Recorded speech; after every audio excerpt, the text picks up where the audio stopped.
There's a lot of talk in business these days about the war for talent. And unfortunately, many businesses approach this like building up a football team. You think, let's spend money on the big hitters and we'll have an amazing team. But there's quite a lot of recent research that shows this doesn't necessarily work. Those people may have lost the hunger that originally drove them to success. They may not fit in with the new culture. They may not be a team player. So my focus here is to talk about developing the talent that you already have. Now, one disorder of the brain that all consultants have is we can only think in standard distribution curves and four-box models. Here is a four-box model that you can see, which describes positive attitude and negative, a lot of energy, not much energy. People in the bottom left-hand box, low on positivity, low on energy, we can call the walking dead. It's not a core competence you hired for, wanted the ability to walk while being dead, and I'm sure your organisation has extremely few of those people. More difficult to track is the top left, the spectator. These are people who seem to have a positive attitude, they say all the right things, they just don't have the energy to do anything about it. I'm sure sitting in the bar in the evening, a couple of beers, you can resolve all of the company's problems.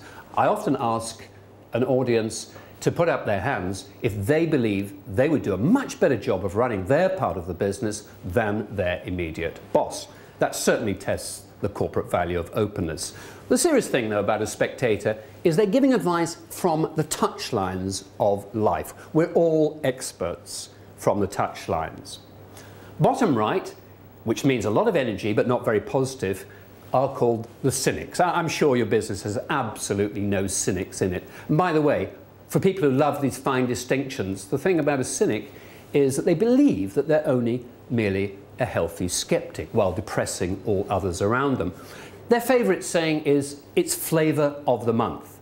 And I remember working with one large chemical company who had a survivors club of cynics. They'd had 20 years of every form of change program that could be thrown at them, back through TQM, Six Sigma, business process re-engineering, focus on the customer.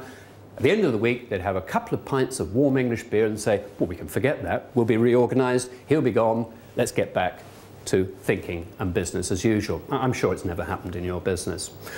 Top right-hand box are the players, the people with the positive attitude, energy to take risks, to do things differently, to believe that what they do actually affects the future of your organisation.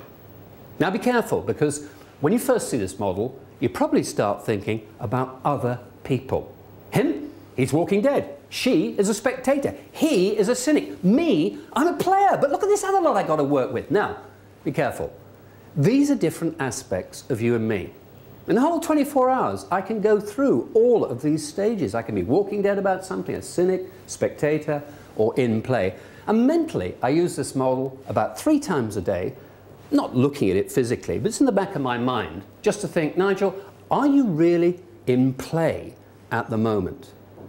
Now, as leaders and managers, the key thing to think is it's you that create cynic, spectators, players, or walking dead around you.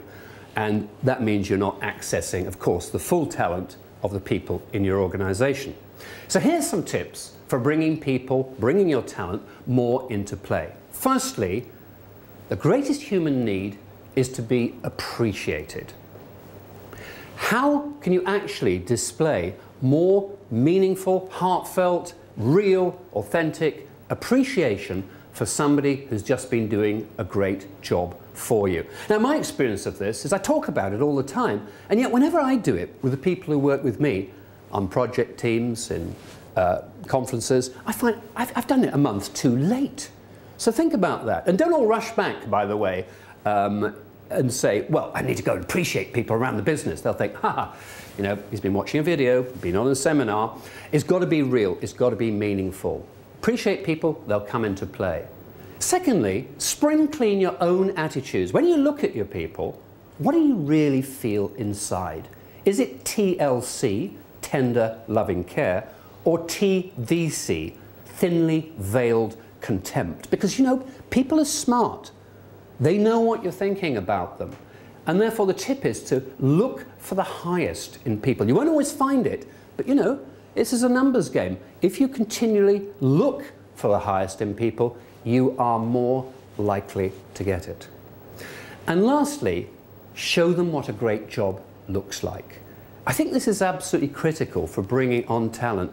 It's easier for a manager to be a critic rather than a coach. And very often they haven't seen a role model of what a great meeting, a great presentation, a great pitch, whatever it is that you're trying to put over, has, you know, what is a great one. And that's your role as the manager. You have to be completely in play yourself, and that is what brings other people on.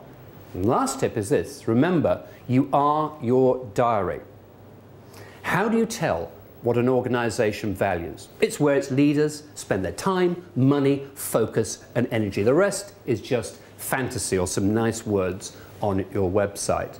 So how much are you in play? How much are you modeling the kind of great job, the behavior you want your talent to see? That's a daily challenge.